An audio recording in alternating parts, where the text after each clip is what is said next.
Karena kenyataannya orang merasakan agak susah gitu, di daerahnya agak susah.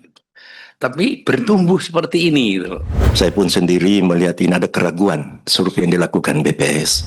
Dan kami juga tidak menghasilkan statistik ini dengan asumsi ataupun persepsi.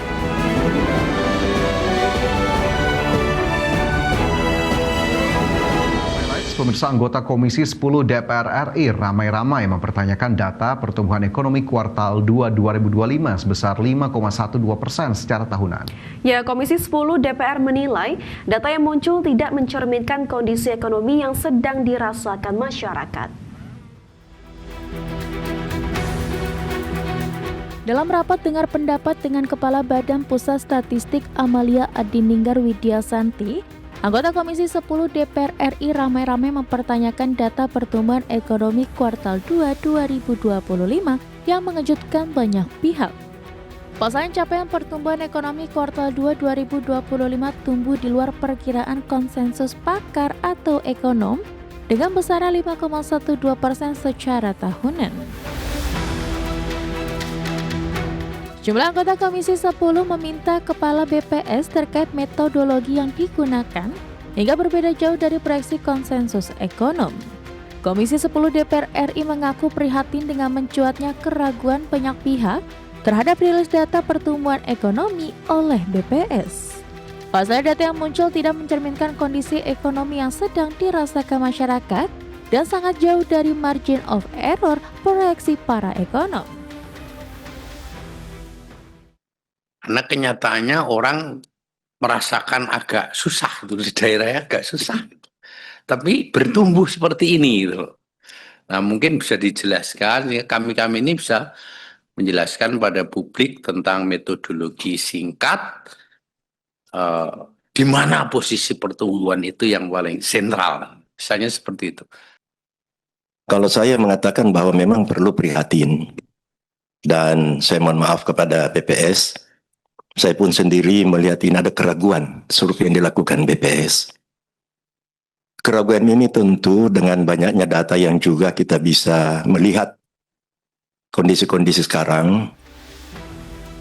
Komisi 10 DPR RI khawatir efek dari kelirunya penyajian data akan membuat pemerintah salah dalam mengambil kebijakan. Dari Jakarta, Tim Liputan IDX Channel. Kepala BPS Amalia Adininggar Widyasanti membantah anggapan publik dan DPR yang menuding adanya manipulasi laporan data pertumbuhan ekonomi pada kuartal 2 2025. Amalia memastikan metodologi perhitungan pertumbuhan PDB tersebut telah sesuai dengan standar internasional. BPS juga menjadi satu-satunya lembaga statistik yang mengukur PDB. Amalia mengatakan tugas BPS hingga saat ini mengukur kondisi ekonomi dengan data dan fakta, bukan sebatas proyeksi seperti yang dilakukan sejumlah lembaga penelitian dan para ekonom.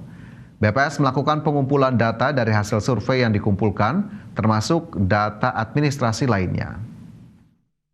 BPS tugasnya adalah mengukur dengan data dan fakta. Kami tidak melakukan proyeksi dan kami juga tidak menghasilkan statistik ini dengan asumsi ataupun persepsi. Kami adalah satu-satunya lembaga statistik resmi negara yang menghasilkan PDB dengan cara mengukur dan mengumpulkan melalui 1058 variabel yang kami gunakan. Mohon izin, kalau lembaga-lembaga lain itu sifatnya adalah melakukan proyeksi ataupun perkiraan, Bapak, dengan model-model yang biasanya digunakan. Tetapi kami memang tidak boleh melakukan proyeksi, tapi kami mengukur dengan data yang kami kumpulkan melalui survei ataupun melalui. Gerakan Pasar Murah kembali digelar di Kampung Nelayan, Polewali, Sulawesi Barat. Terlihat warga berdesakan di lokasi pasar murah yang menjual beras medium SPHP Bulog dengan harga Rp11.000 per kilogram. Beginilah suasana di perkampungan nelayan, lingkungan ujung Kelurahan Polewali, Sulawesi Barat. Sejak pagi warga mulai berdesakan di lokasi pasar murah yang menjual beras medium SPHP Bulog dengan harga Rp11.000 per kilogram. Agar semua warga bisa mendapatkan beras murah, pembelian dibatasi maksimal 10 kg per keluarga. Meski harus berdesakan, warga tetap antusias lantaran selisih harga yang cukup besar dibandingkan harga pasaran. Warga mengaku sangat terbantu dengan adanya pasar murah di saat kenaikan harga beras sudah berlangsung sekitar 3 bulan terakhir di Sulawesi Barat. Per karungnya begini 55.000, per kilonya 11.000. Setiap kakak dapat 10 kilo per orang, per kakak. Memang di luar masih mahal ya? Masih lumayan mahal. Jadi pakai syarat apa bisa dapat itu? Nggak cuman ini belanja saja. Iya. Nggak dapat KTP. Kegiatan pasar murah ini rutin dilaksanakan di berbagai lokasi di Polewali Mandar dalam sepekan terakhir. Diharapkan dengan adanya pasar murah dapat menstabilkan harga beras yang selama ini sangat dikeluhkan masyarakat. Dari Polewali Mandar, Sulawesi Barat, Huzair Zainal, IDX Channel. Kita ke informasi lain, pemirsa. Badan Pengawas Obat dan Makanan akan melakukan uji nampan atau wadah makan bergizi gratis yang diduga mengandung minyak babi. Ya, uji laboratorium dilakukan menggunakan beberapa metode, salah satunya pengolesan atau swab. Nantinya hasil swab akan diuji untuk mencocokkan ada tidaknya kandungan DNA babi. Viral di media sosial wadah makan untuk program makan bergizi gratis mengandung minyak babi. Nampan tersebut diduga diproduksi secara massal di Guangdong, Cina. Menanggapi hal tersebut, Kepala Badan Pengawas Obat dan Makanan Taruna Ikrar mengaku akan segera melakukan uji laboratorium. Uji laboratorium dapat dilakukan menggunakan 2 metode, yakni melalui metode pengolesan atau swab, di mana hasil swab akan diuji untuk mencocokkan ada tidaknya kandungan DNA babi. Sementara metode kedua adalah tes pada bahan logam nampan MBG yang bekerjasama dengan Kementerian Perindustrian. Meski demikian, BPOM memastikan kapasitasnya hanya mencakup pengawasan standar keamanan dalam distribusi MBG. Sementara penentuan halal haramnya merupakan kewenangan Badan Jaminan Halal serta Badan Standarisasi Nasional.